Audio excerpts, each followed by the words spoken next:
Good morning, everybody. I just got back from the chiropractor today, which is the inspiration for today's insight of the day.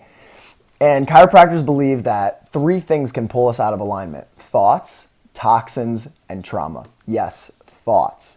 So unlike conventional medicine, chiropractors understand the power of our thoughts to affect our endocrine system and our hormones.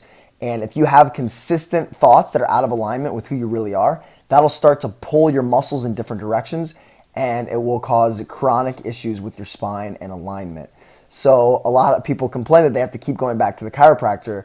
Well, it's really because you're continually having these same thought and emotional patterns that are pulling you out of alignment.